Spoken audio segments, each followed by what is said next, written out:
Mumbai itself.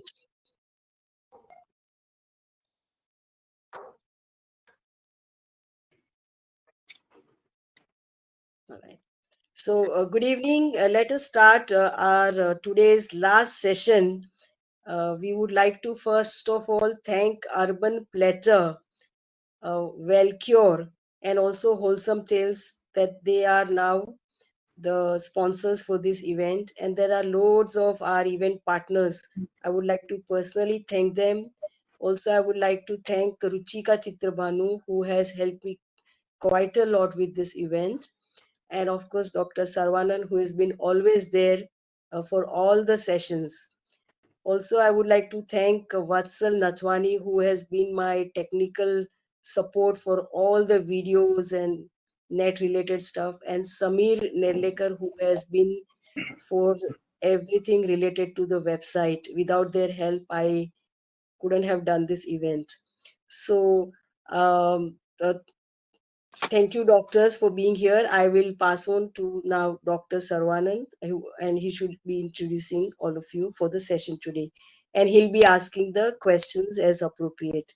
The attendees they'll join in as and when. We already have collected questions from your previous sessions, and our discussion will go on. And in between, if they may also ask questions, but Dr. Sarvanan will be the moderator. So, hello, Dr. Jenny Prabhu, welcome. Dr. Prabhu is an emergency physician. Are you Pediatrician. Pediatrician and internist also. It's not clear. Sorry, can you come again? I'm a pediatrician and also an internal medicine doctor, an adult specialist also. Okay. Where are you based? They have moved from US back to India now, so they are in Mumbai actually. Oh, very nice. So, good evening, everyone. I welcome all of you for this question and answer session of this Health Revolution Summit. And we are nearing to the completion of this event. And all these days, I hope you have been enjoying all the presentations given by the healthcare professionals. And you might have learned a lot of new things. You might have got a lot of information. I hope you're all putting it into practice and enjoying healthy plant-based meals every day. And today we are having special guests. We have Dr. Rupa Shah here, who is the main organizer of this event. And we have Dr. Sanjeev Khanna, we have Dr. Ajoy Prabhu and Dr. Jenny Prabhu. I welcome all of them to this Q&A session. I would like to give a short intro about each of our special guests today. And after the introductions, we'll start with the question and answer sessions. So if you have any questions, as usual, please feel free to type it in the chat column and we'll be forwarding those questions to the doctors and you'll be getting the answers to your questions. All right. So first of all, I would like to introduce Dr. Sanjeev Khanna. Dr. Sanjeev Khanna is a consulting gastroenterologist at Max Nanavati and Holy Spirit Hospital, Criticare Hospitals. And we have Dr. Ajoy Prabhu here and Dr. Jenny Prabhu here. So Dr. Jenny Prabhu is a co-founder and CEO of Dr. Hello, can you hear me? Yeah. Yes, we can hear you. Go on. All right. Okay. So yeah, Dr. Jenny Prabhu is a doctor with 2 MDs in pediatrics and internal medicine, and with a strong inclination towards science since a young age and a special interest in infectious diseases and preventive medicine, particularly diet and lifestyle-based approach, rather than pharmaceutical medication. Dr. Jenny attempts to minimize the use of regular medication treatment. So, she has been awarded and recognized with various awards and honors such as Outstanding Primary Care Physician at the Department of Pediatrics, University of Maryland, honors in both her internal medicine and surgery clerkships. Student Honor Award by the American Society for Clinical Pathology, Chairman's Award for Student Role Model and Professionalism, and graduated BS with high honors. So she wrote her first peer-reviewed journal when she was only 20 years old, and her medical book chapter at 28 years of age. Cersei Health is a dream project with a vision to fulfill an unmet need in healthcare that are transforming lives and hope to bring in a remarkable change in the approach to medicine both in India and worldwide. She specializes in lifestyle medicine, internal medicine, pediatrics, infectious disease, and preventative medicine. I welcome Dr. Jenny Prabhu for this session. I welcome Dr. Sanjeev Khanna for this session, and I would like to give a short intro about Dr. Ajay Prabhu. So, Dr. Ajay Prabhu left his leadership position with the US government to transition into preventative and lifestyle medicine with an objective to transform the health quotient of individuals. He co-founded Cersei Health with his partner Dr. Jennifer Prabhu to fulfill an unmet need and educate people about the transformative potential of chronic disease reversal using a holistic yet pragmatic approach. So we have these doctors here. I welcome Dr. Ajay Prabhu for this session, and we will go ahead with the questions.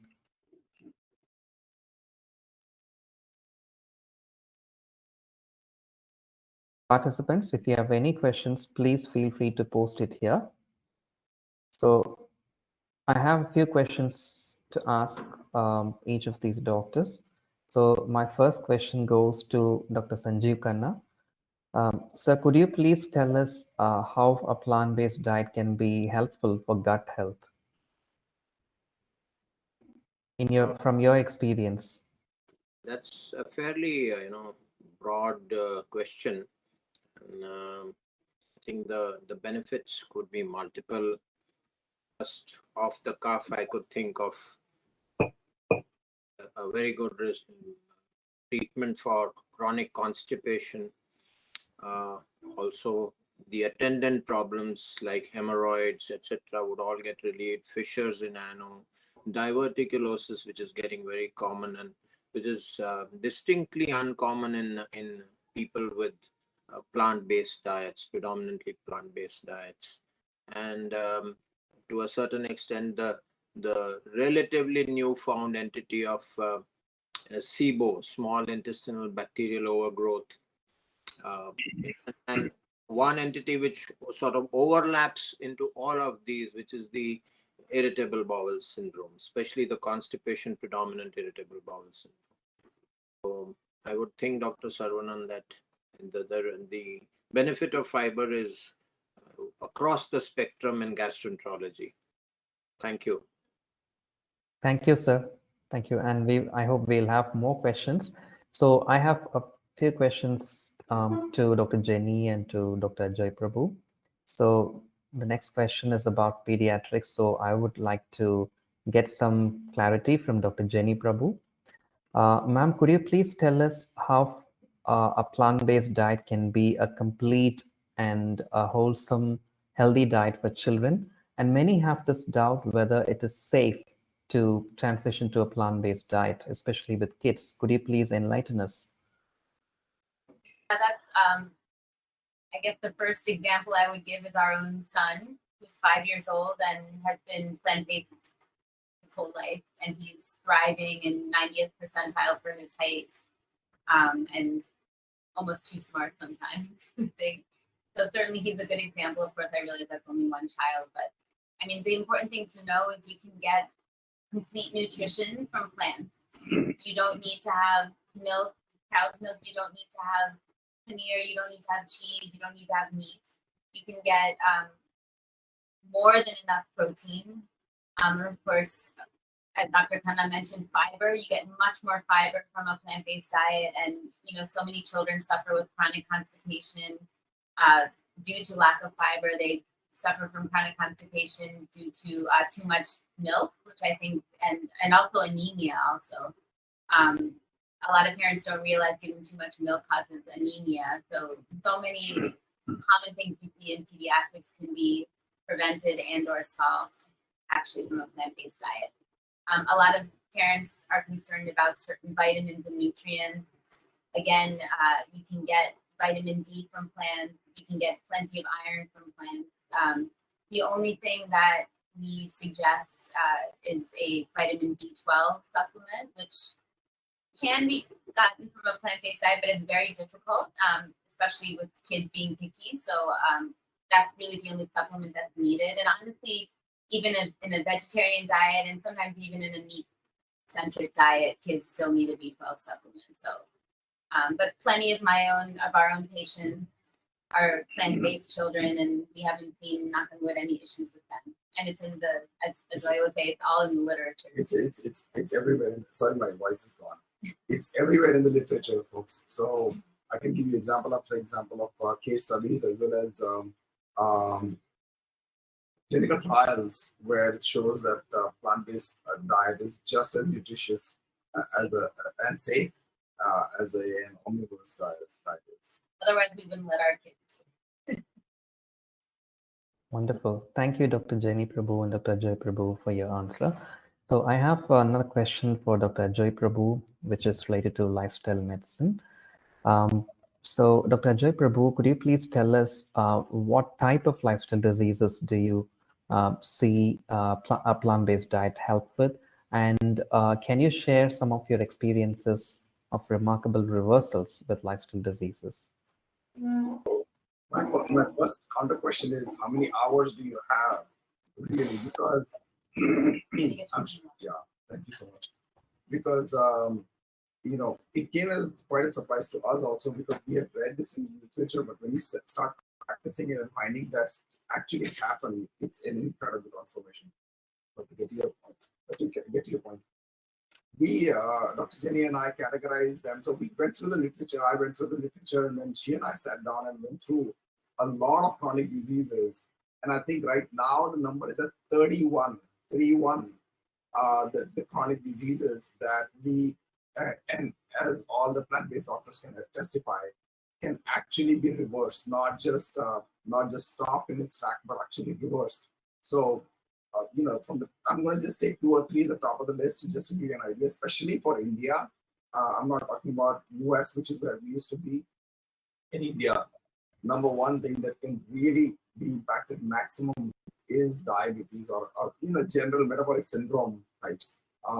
Then comes heart disease, arthritis, PCOS, and then a whole bunch of slew of other chronic diseases that affect our society can clearly be reversed. To give you an example, thank you so much. To give you an example of, so we started working with a gentleman in Mumbai. Gentleman resides in Chembur. He's 75 now, right? 75. It's 75 years of age, and he came to us with diabetes. He had bypass, right? He had prostate issues and Parkinson's, and we kind of primarily Dr. Jenny diagnosed him with a little bit of depression issues. 2.5 months later, just 2.5 months later, we had to actually tell him, stop your diabetes medication, stop it completely. And he was already vegetarian, so he still had, so for 30 years he had diabetes, for 20 years he had cardiac issues. And in 2.5 months, we had to tell him, whatever you're doing with your lifestyle, you're doing a fantastic job, stop your medication. And I think you also stopped his blood pressure medication also. He had BP, hypertension. And she had to reduce that by half. And today he has only Parkinson's, which, we had to show him right from the beginning that, we may not be able to do much with that. And right now he's got no prostate issues, no diabetes, no heart disease. I mean, he had bypass surgery, so we don't know what is no continuing issues with his heart. And he's 75 years of age. There's another case that I do not handle personally. She handles, so I must rather let her tell you guys about a gentleman that's even older than this. How old is? In his 80s. He's in his 80s now, late 80s, right? So you want to tell him about? That was similar. I mean, he had peripheral vascular disease, so he had plaques in his leg arteries and his internal abdominal arteries, and he also had arthritis, and he had some. I think he had thyroid issues and some insomnia, And he also switched to a vegan diet, and similar results within a couple months. Had remarkable, even what I was surprised at is changes in his fairly rapidly progressing vascular disease. It basically led to a halt.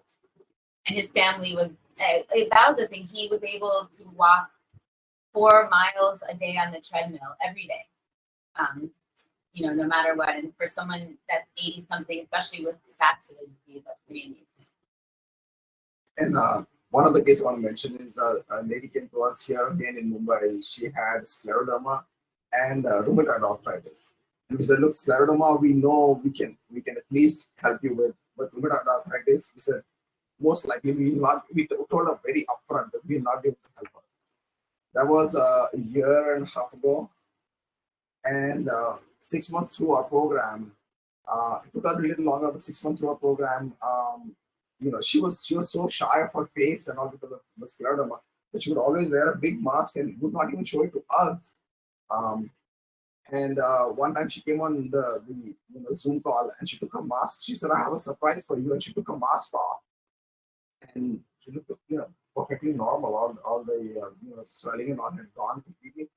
And she said, "I have one more surprise," which she didn't think much of, but we were like really shocked. She said, "My rheumatoid arthritis is improved." She said, "I could not hold a glass earlier. My children used to walk behind me to make sure that I can hold the glass." And she said, "My rheumatoid arthritis is almost gone." And now husband and wife walk 11 to they're running now again. So she used to be a runner. Sorry, she used to be a marathon runner. She's back to running again. So, whoever is listening to us right now, I know, I don't want to preach to the choir. The doctors already know this. Wow. Very, very interesting. Very interesting case. It's incredible. I'm sure you guys have similar stories like this. And that is what really makes us going. That if we can help these kind of people, we can certainly help the rest. Just need to get the word out there. This is possible. This is doable. Yeah, because rheumatoid arthritis, there's so much of medication prescribed, and the side effects of medications are sometimes equally bad. So you have one disease and you have another superimposed disease because of the remedies that you have been given. It's quite hard. Thank you very much for sharing this. Yeah. Thank you. Thank you very much, Dr. Ajay Prabhu and Dr. Jenny Prabhu. Your sharing definitely inspires a lot of people because you're speaking from your professional experience.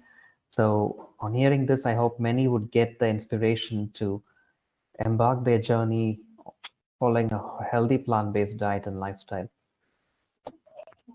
So now I have some question related to gastroenterology. I would request Dr. Sanjeev Khanna to answer this.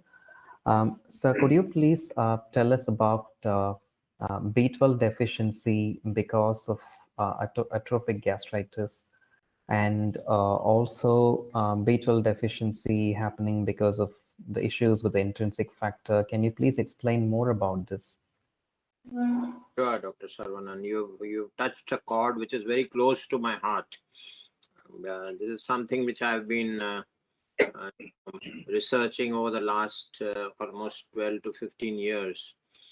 So during clinical practice, we noticed that a lot of patients who were hardcore non-vegetarians, we started doing B12 levels as a screening test almost for most of our patients, even when they came with something which was not classically a B12 deficient disease, like say megaloblastic anemia or severe subacute combined degeneration is a very rare thing. I've just seen a few cases, but peripheral neuropathy one sees often.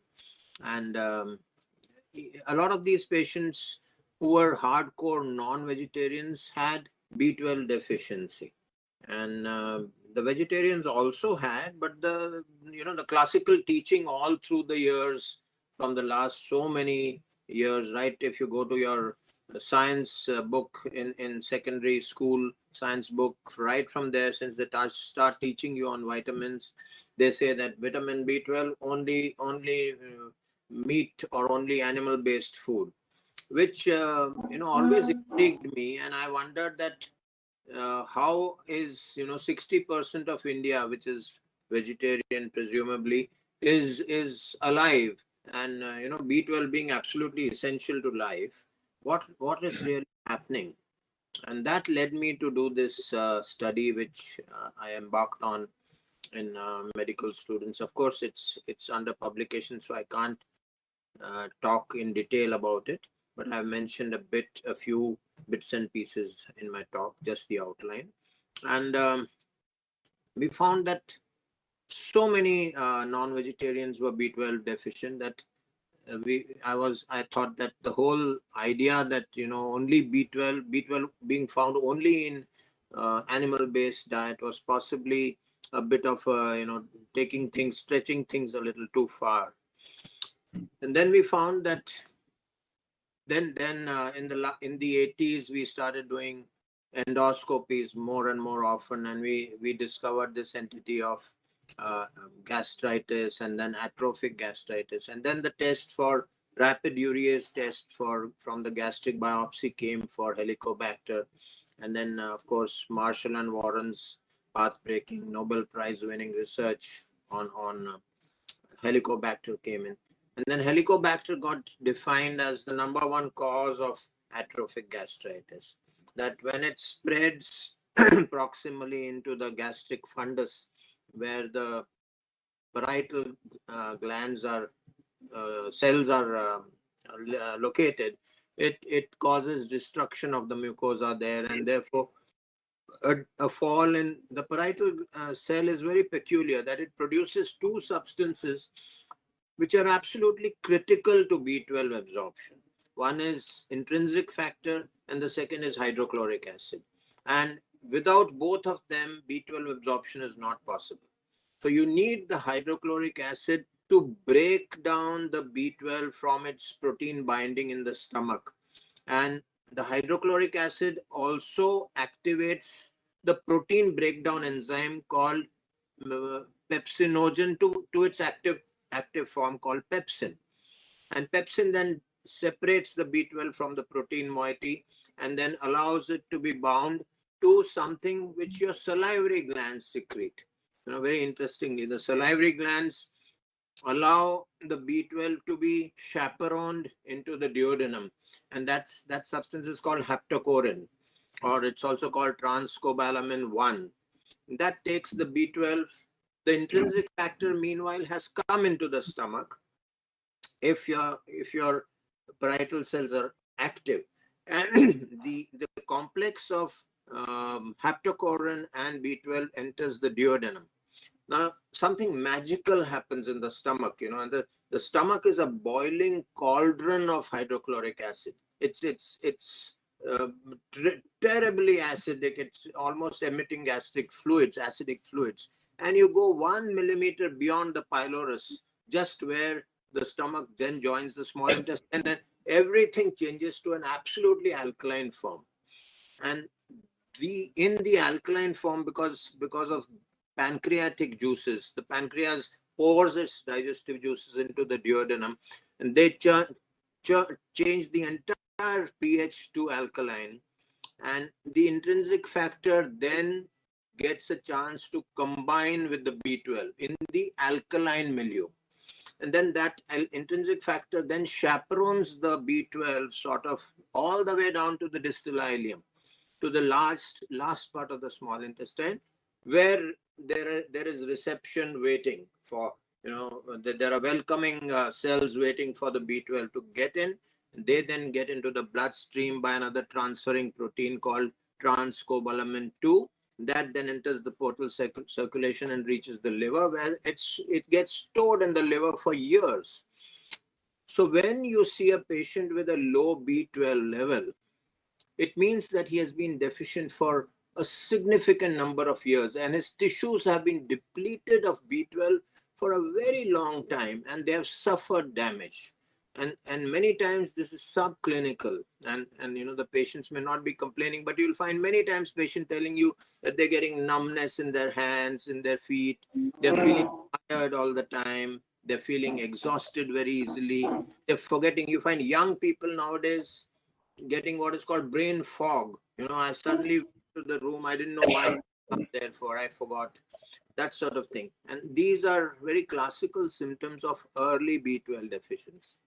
Of course, when they get advanced, then you'll get the macrocytic and the megaloblastic anemia, and then you'll get the peripheral neuropathy, and you'll get the cord signs coming on. And very interestingly, you can get infertility in women. You can get erectile dysfunction in males, and you can get developmental delay in children. The growth of a child can be affected severely by B12 deficiency, and even that can happen even if the mother is B12 deficient. So the problem starts in utero. There's tremendous research done by Dr. Yagnik from Pune, who's done pioneering work on B12 deficiency in our population, and especially in the mothers. And possibly all this leads to a state of nutritional problems right from your first day of birth. And that is why one of the reasons why a country of 1.4 billion people is hardly able to produce a handful of Olympic athletes or a handful of world-class winners, because we just don't have the wherewithal, the muscle and the nerve power to compete at the international level because we are depleted right from birth. And that's the story of intrinsic factor. Now, in the West, there is a disease which I think you're alluding to that, Dr. Saravanan, which is called pernicious anemia, which is an autoimmune attack on the gastric parietal cells, which fortunately is rare in our country. We are not seeing that so much, but we have a lot of Helicobacter, and I'm still not clear on this, whether Helicobacter should be eradicated, because Helicobacter is found in 80% of our population in some of the studies, and at least 70% in most cities. So whether you have to go on a shotgun killing of Helicobacter all through, and then try to bring, the data is not robust on that, to treat Helicobacter to bring up B12. And I think bringing up B12 is fairly easy by other means. So these would be the common causes. Okay.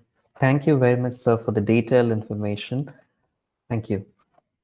So, Dr. Jenny Prabhu, we have a question related to pediatrics. So the questioner, Sumit Kumar, asks, how to increase vitamins and mineral absorption in children? Eat more plants. Is the general answer, but in terms of, it's really, in children, it can be, we understand as parents ourselves to get your children to eat vegetables. And, but fortunately, in terms of my opinion, I think the most perfect food you can give your kids is the lentil, which is fortunate in India because lentils are in everything. I think most kids have dal and rice from the moment they start taking solid food. So from that perspective, the lentil provides protein, provides vitamins, provides fiber, provides calcium. Almost every nutrient you need is in a lentil. So most parents can probably rest assured if your kid is eating dal and rice, that's a fair amount of their nutritional needs. There's ways, if you're not lucky enough to have a child that is easily eating vegetables, there are ways to kind of hide them in things. So if your child likes pasta, you can cook palak or spinach, other potatoes, other green vegetables, shimla mirchi or like red and green peppers. You can easily hide them in pasta sauces, in soups if your children like them. Yeah, in khichdi, which is harder to hide, but if you cook it really well, I suppose. But basically, if you can get a couple servings of fruits, and don't forget fruits, I guess I should mention that. Most kids love fruit. So fruit, also you have to remember, have a ton of vitamins, even a little bit of protein, lots of fiber. Fiber, I think, is one of the most underappreciated nutrients. So if your child is getting enough fiber through fruits, vegetables, and or both, then they're getting more than enough.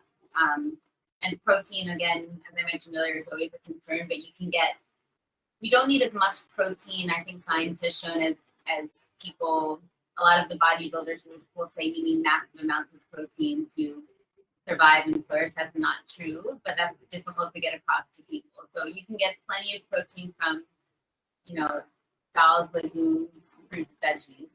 And one other thing to mention about pediatrics is don't underestimate your child's palate. Always introduce them to new foods, because I think a lot of parents say, oh, my kid won't like that, only adults like that. But you'd be surprised the things that children will like. Your taste buds can, after a couple introductions of a different food, maybe 4 or 5, they will adjust to that. And then you'd be surprised what your children will like. So never give up. If they don't like it the first time, try it again a couple of weeks later. Great. Thank you so much. Thank you so much, Dr. Jenny Prabhu, for your tips. And I hope this will be very useful for many parents to incorporate healthful plant-based diet for their kids. Dr. Ajay Prabhu, I have a question. So could you please tell us more about metabolic syndrome and how a plant-based diet can help with this? Yeah, so metabolic syndrome, like the name implies, it's a syndrome. It's a conglomeration of these, just before symptoms, and they're not really reached this level of becoming a disease, like an actual, diabetes is a disease or something. But with our modern day lifestyle, what is happening is we are inactive. We eat the wrong types of foods. We stress ourselves too much. We don't sleep enough.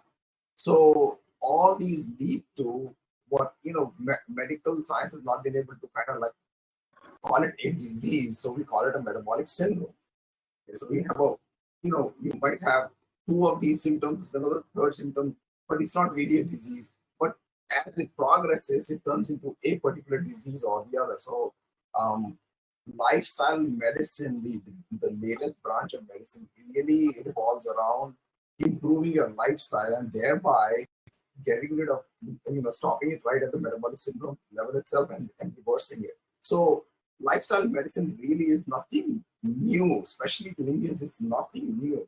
Just go back, and we always say this to our patients, go back to the way our ancestors used to live, and that's all you have to do. You really need to move a lot more. So I'm not talking about like going to the gym or running or something, just simply move more. Think about, instead of taking an escalator, walk. Think about, instead of sending a servant to buy some bhaji tarkari, go there and do it. So those little things make a huge difference in your life. When you're about to go to sleep, don't think about like watching TV and then suddenly falling asleep, or looking at your device and suddenly falling asleep. Go through the process just like the way they used to. I mean, even now in places, I guess, in villages in India, as soon as it's sundown, you try to go to sleep, right? So we should try to do that. I know we ourselves, we try to practice it as much as we can, but the point is that we need to go back to that same circadian rhythm of, nightfall means sleep, day, sunshine means waking up. And that helps build your immunity. It generally makes your body more robust. So move more.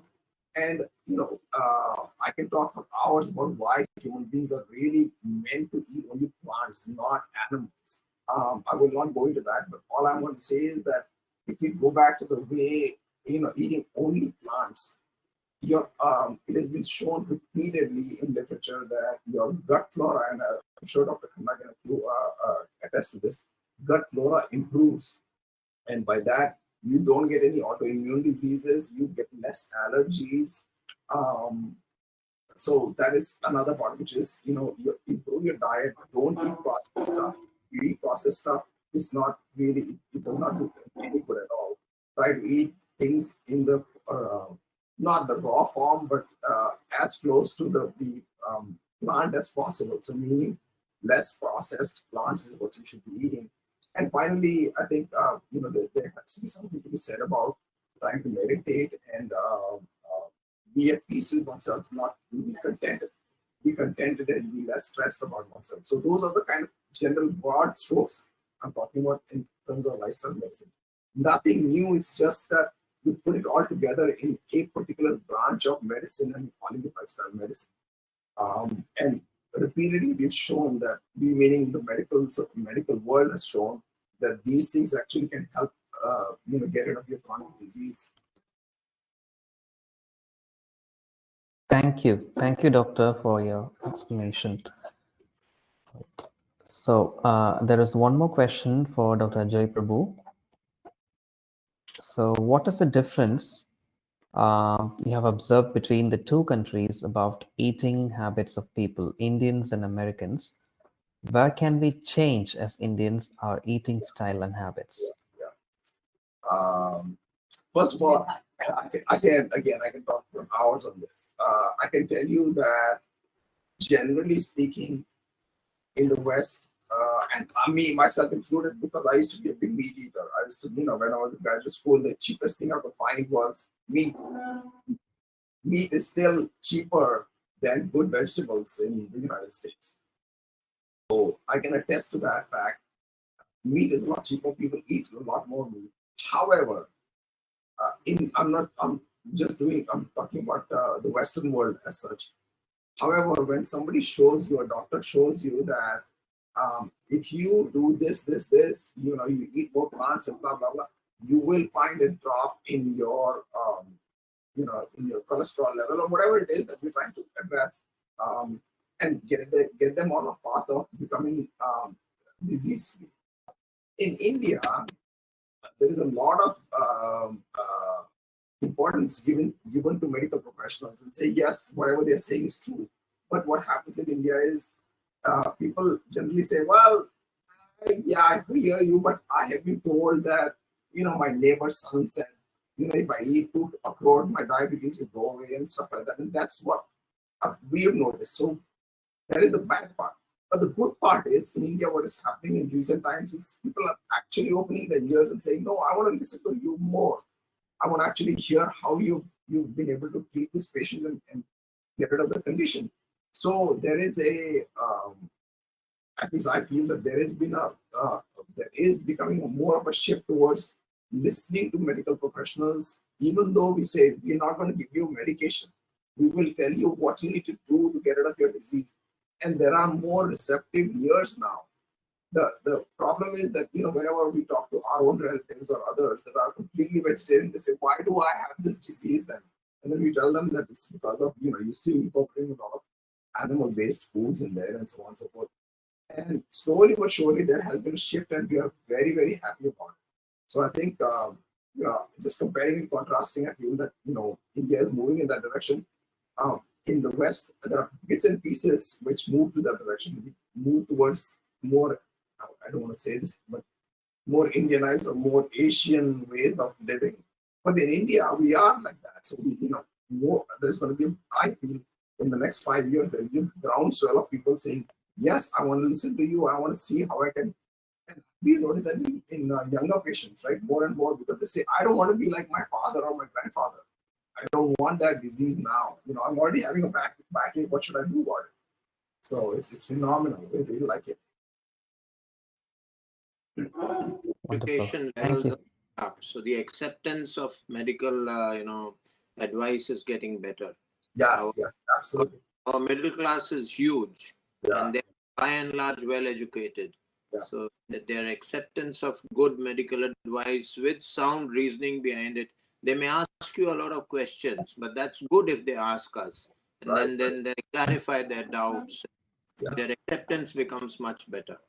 I noticed that. Completely agree. 40 years ago, all I remember is that somebody just going in and saying, okay, give me the dawai do, and I'm going to go. And now it's not happening. Now they're actually saying, dawai kiske liye hai? Why do I have to take this medicine? Which is fantastic. Ask us questions. I completely agree with you, doctor. Thank you, doctors. So there is a question for Dr. Sanjeev Khanna. Sir, do you get hollow transcobalamin? Do you get hollow transcobalamin test done for vitamin B12 status? There are a few labs which do it, and I have been getting it, done by default from them, but I don't usually ask it because I think it tends to be much more expensive. So I can't totally right now, but it tends to be a little non-specific again. So there are the most important test has been MMA levels, methylmalonic acid levels, which are, if they are high, they very easily tell you, and that can be done in the urine too. The other thing is homocysteine. So an elevation of homocysteine is a very easy way to tell you, and homocysteine is done by most labs. So I wouldn't. There is also an index which has been created by one of the labs where they combine all these 4 parameters, and that improves the sensitivity and the specificity of the test, which is the total serum B12, the holotranscobalamin, the MMA, and the homocysteine. And you put all 4 together, but I think that's rather stretching it too far. That's good for research purposes, but Dr. Sarvanan, I don't do it as a routine. Homocysteine, many labs have started doing as part of the screening protocol, especially in patients where there's a high incidence of chance of getting cardiovascular or cerebrovascular disease.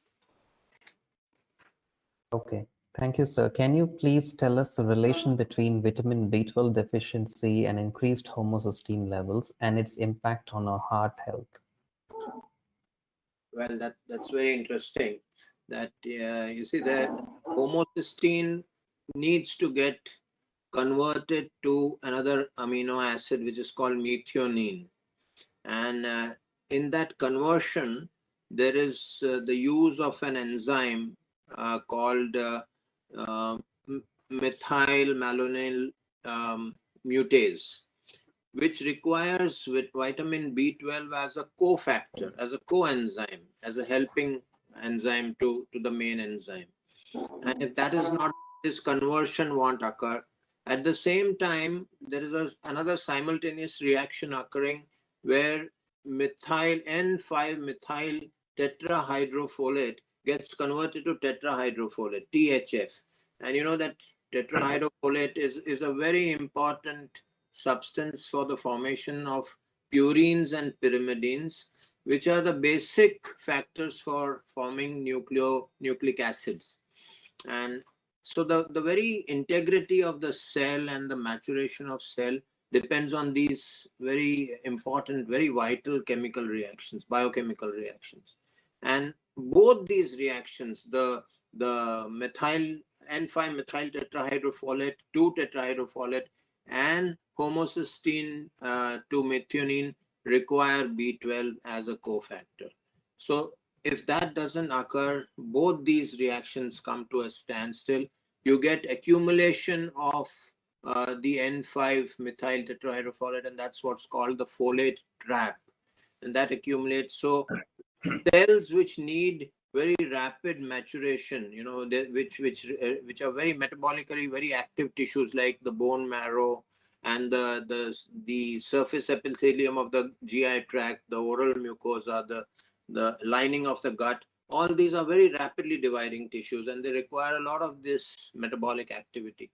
The moment that comes to a standstill, you'll find that your cell division goes down. So your red blood cell cannot mature. When it matures, it gets smaller, and that, since it doesn't get smaller, the cell remains large, and that's what you call a macrocyte. So the red blood cells remain big, and the WBCs also can't mature, so that they have multiple nuclei, what's called hypersegmented neutrophils, and these are telltale signs that your B12 is deficient and not working. This is also called the poor man's B12 test, that you need not do an expensive assay for B12, which might cost in a lab somewhere around 1,000 rupees.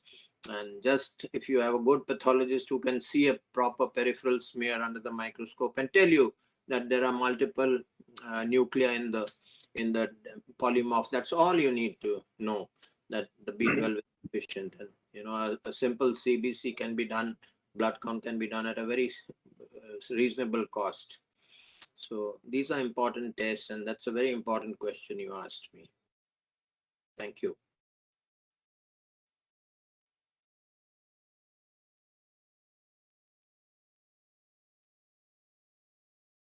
Development, which form is better? Sorry, I missed. Yeah. Sorry, sir. There's another question regarding vitamin B12. So, methylcobalamin or cyanocobalamin, which form is better? Practically no difference. Both of them seem to work very well.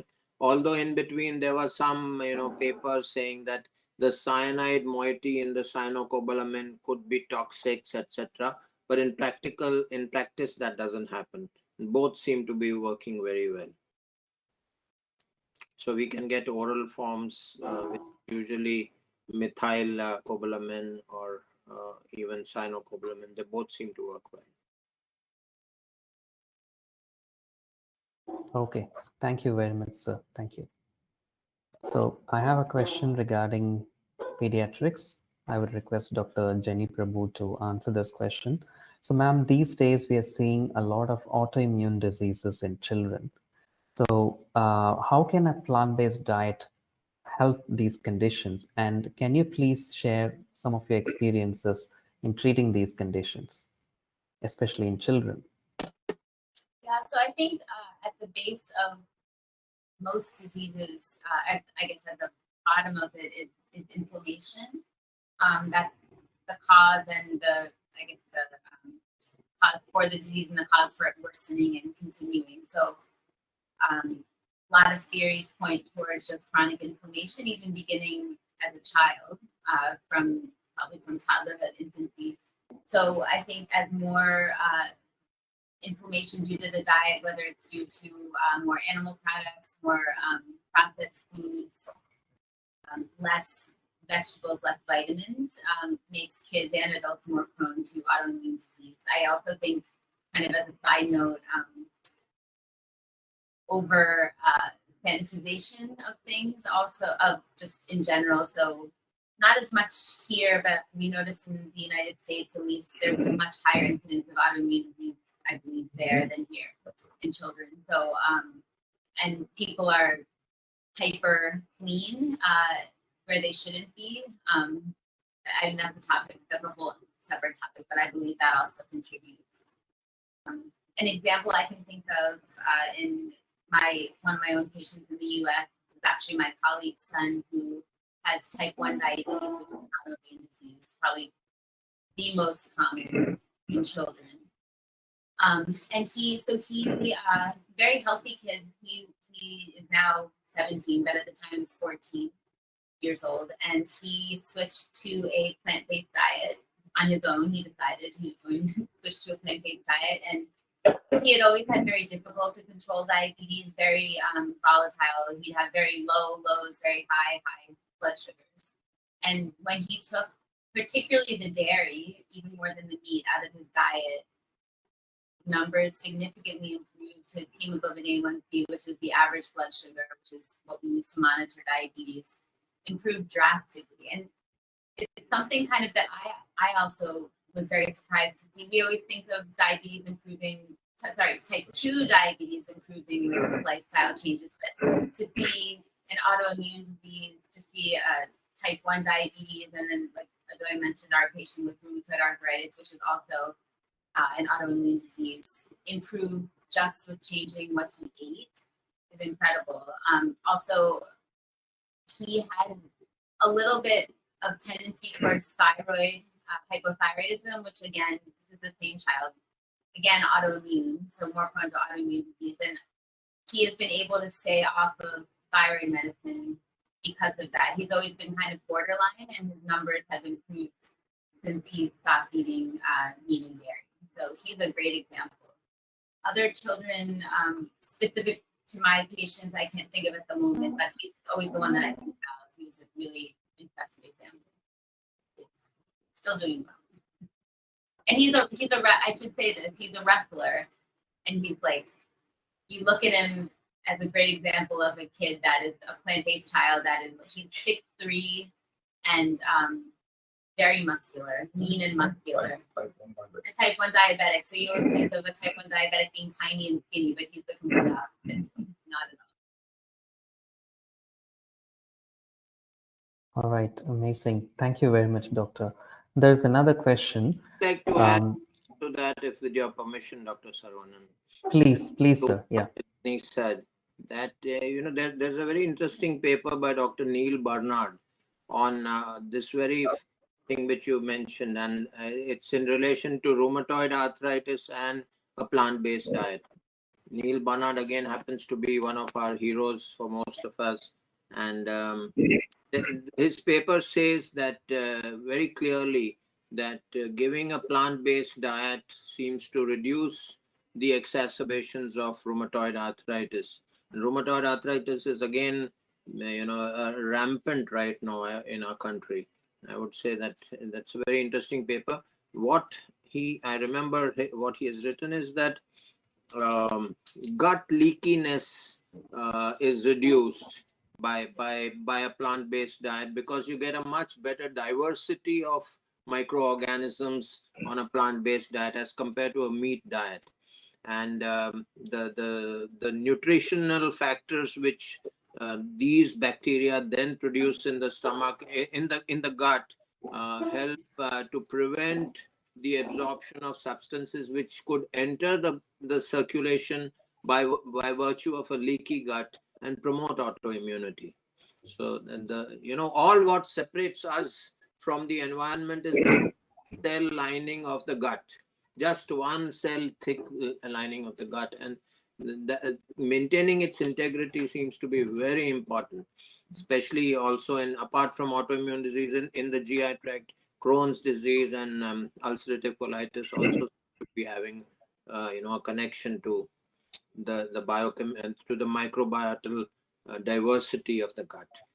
So there's much less families of microbes in the meat eater as compared to the plant eater. We have a much larger diversity of organisms of different colonies. In the normal colonies, normally one should have at least 400 different species of organisms, whereas the meat eaters have much less, and they have the ones which are far more pro-inflammatory compared to the plant eaters. So Neil Barnard's work has definitely shown that. Thank you It's very much, pretty sir. much like, whose food is available. That species of bacteria will thrive. That is the rule of nature. This is called as like terrain theory. What is the food of your food? Right. They are our first line of defense. They are our friends actually. So we that's our first army actually. They do a lot of protection and good job for us. Very true. They also digest all the toxins and whatever before it can enter the blood. Yeah, through the thin lining that you were mentioning. And yeah, leaky gut syndrome is the thing that they talk about these days. Yes, wonderful. Sometimes, Yeah.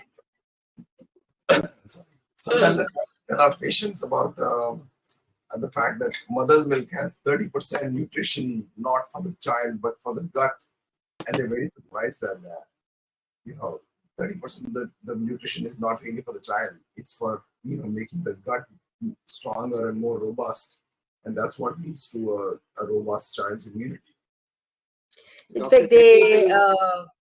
they want to add, for the C-section babies, they still want to expose them to the vaginal bacterial microflora because that's very beneficial to baby. Dr. Jenny, till what age do you recommend breastfeeding now? So the American Academy of Pediatrics says at least 6 months, but they recommend it if possible up till 2 years.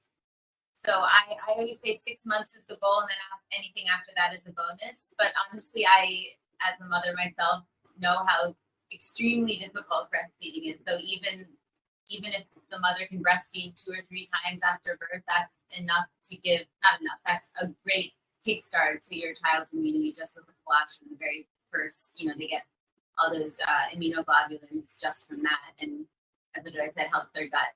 But 6 months is a great goal. And then 2 years is recommended if possible in real life. Thank you. So there is another question regarding allergies in children with dairy consumption and your observations. Dr. Jenny Prabhu, I would request you to answer this question. So allergies in children with dairy consumption. Yeah, I think again, this all goes back to, so I guess a couple of things. Inflammation again is a huge component or a huge contributor to allergies. If they're referring to environmental allergies, I guess as well as food allergies too, so both can be applied. In terms of environmental allergies, dairy consumption, dairy has pro-inflammatory components. Inflammation does not allow, if there's a chronic state of even low level inflammation, your immune system can't mount the appropriate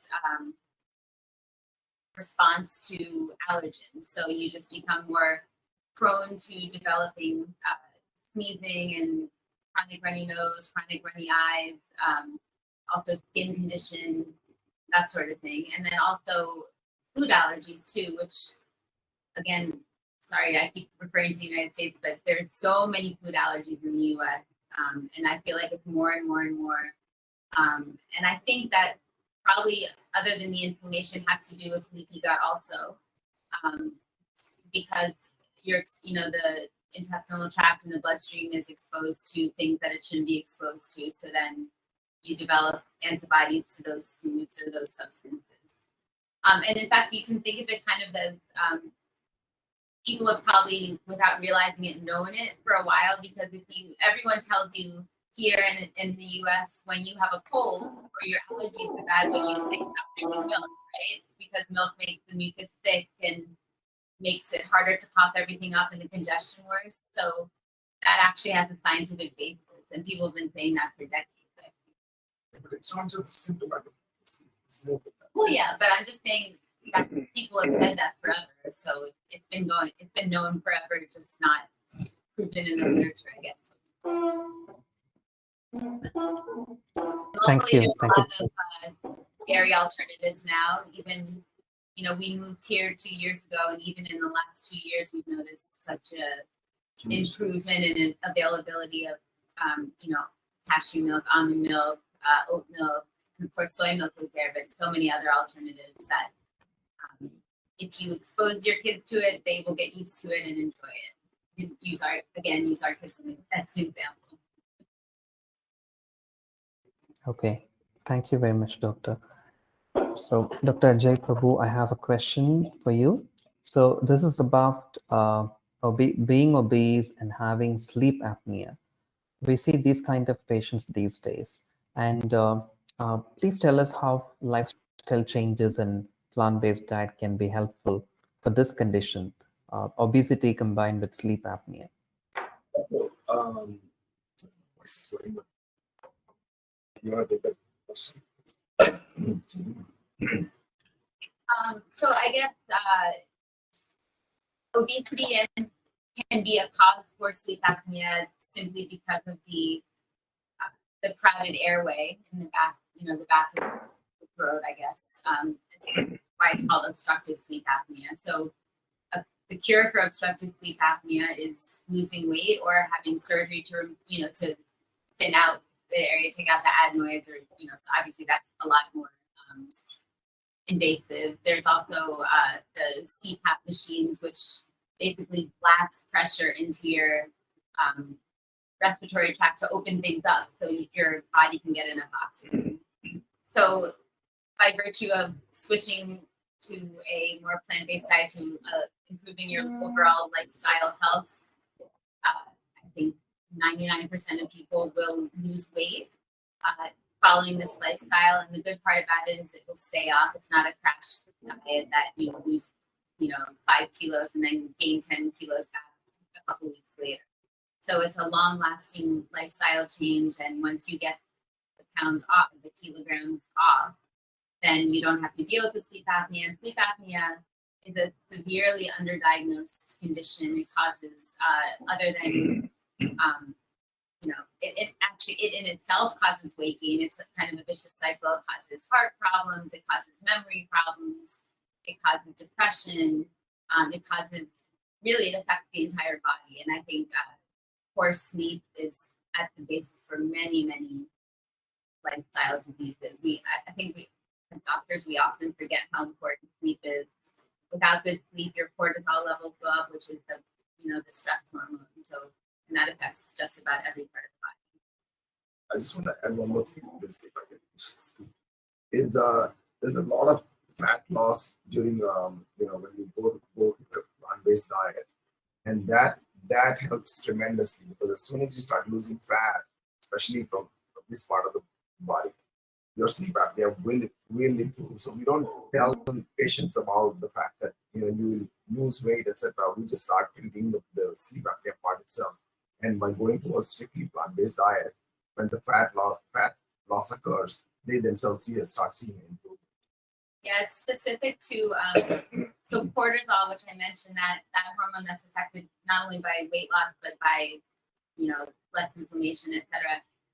We learn in medical school that a symptom of too much cortisol is a buffalo hump. So it's this part, the posterior part of the neck.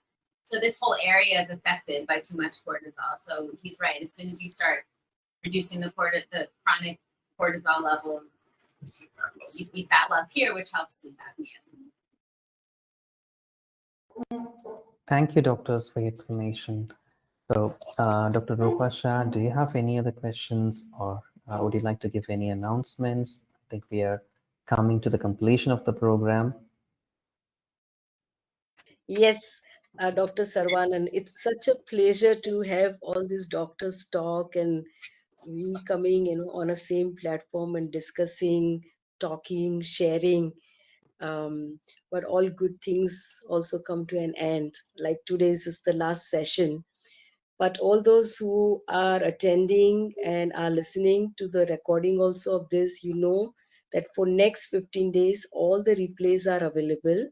So, if any of the talks you want to listen again or catch up or forward it to your friends, just go ahead and do it, because the event is still open for next 15 days for you to listen to all the talks. And secondly, that this is the first time that we did this kind of a event, just to get going, just to let the world know that this is happening. It's a global phenomenon.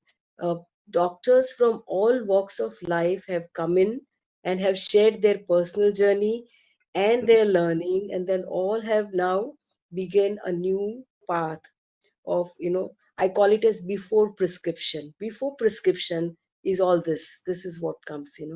Prescription should be the last one. Before that, all this is what we need to do. And so the doctor of future will prescribe good food, as the part of the therapy, change of the lifestyle, before even prescribe any medication. So we would like to see a world where, there is less and less prescriptions and more looking at the cause, and then helping the cause to reverse the diseases. If the lifestyle is the cause, then why not change the lifestyle instead of just prescribing, which is only a very giving a false sense of security, or thinking that you're well, but you're not actually. The disease worsens, the complications worsen, and you also don't change your lifestyle, so you also add up to it. So the time is right now to start, sharing the new knowledge with the world. And we would like to continue. The website will be on with all the content that is available. We will do something with the permission of all the doctors, if we can have this uh, available to people to watch throughout the year, as and when they come and visit the site, and we'll see how that can be done. And as we have asked many questions and many different polls are taken, and we've asked to hundreds of you have replied that this can become an annual event, and we can gather and do each year larger with even better preparation. We will have much better preparation, much wider subjects, and lot more data. And for our Indian people, from the doctors of Indian origin, this is the way forward. What do you say? Do you want to add anything, any of you? I think you All I should want put to it say- on YouTube. it's a commendable thing they're doing. I applaud you for that. It's very good because we need this so that more public can be exposed. That there's not just taking a medication and taking. That's not the real intervention. Real intervention is this. You intervene with a lifestyle change and you see changes happening. So I applaud you for setting this up. Absolutely. And the mainstream doctors, when they start coming on the front and recommending this, there's a huge weightage, right? Even my colleagues will listen now because I just said, oh, look at that. I'm not the only one. Look, there's so many of us. They're not from one part of the world, they're from every part of the world. Now, at least you listen, then choice is yours. Let's Yeah. put it on YouTube, Dr. Rupa, so that the link We'll remains see. active always and anyone can Yeah. see it and review it whenever they want. Yeah, we'll see how what is the future structure that is coming up, and certainly that's the way forward. We want to do a lot more. We want to probably do some online courses for medical students, also for our own fraternity. If we can do once in a month some kind of CME for our own learning, so that one of us present and all of us can listen on a particular topic, which we used to do many years ago, right, Dr. Sarvanan? When we were a very Yeah. small group of doctors, just to help each other and bond and learn. So that, and then there's be something for the general public. But our criteria will be to take the doctors who are, the cream of the society, who are the, you know, one with the knowledge, and when they speak, the everyone will listen. For the health particularly, Absolutely. and particularly also we have so many health coaches who are doing good job, but because they don't have a degree, there's a problem.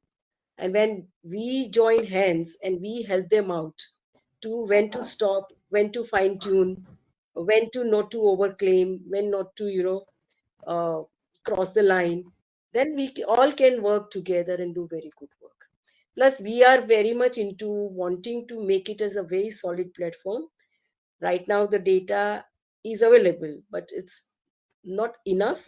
But more data will be available, and then we will move towards becoming, evidence based platform with very solid information available. This is what we're moving. It. I think it will take a few years before we get some more recognition, but yeah, the way forward. Now, I know in US there's a conference where more than 500 doctors gather in California every year, right? And also Dr. Neil Barnard, Dr. McDougall, I mean, 300 doctors gather every year. So that's for doctors, then for general public. We'll divide into two different parts, and we'll offer information and also our own learning and progress, and also for them to come onto the path of becoming healthy. Yes, that's the way forward. Yeah, It will be that's there on really YouTube excellent. also, but there's a model. We will work on it, which is the correct model. We'll work on it. Then it becomes very solid. Wonderful. Thank you very much, Dr. Rupa Shah, for all your efforts and organizing this wonderful Health Revolution Summit. We have been speaking about this since many years, as you said, in our sessions. I mean, where we used to have our get-togethers for the plant-based doctors. So now this happened. It's really a really good thing, and I hope this has benefited a lot of people. I would like to especially thank each and every healthcare practitioner who has joined hands with us and who have shared their time, their knowledge, their wisdom, their expertise, and they have taken time out of their busy schedules to come to this program. We are really, really grateful to all of them. And today, I would like to thank all our guests today as well. And I would like to thank all the sponsors and all the people who have supported us our participants who are always encouraging us with their questions, with their positive feedback. It's really, really encouraging and happy to be a part of this Health Revolution Summit. And I hope that we'll be able to do more in future and bring health and happiness to everyone. Thank you very much. And namaste. Have a very good night. And maybe wherever you are in the world, a good day. Thank you. Thank you Namaste. so much. Thank you Thank for you, being here. everyone. Thank you. Thank you. Namaste.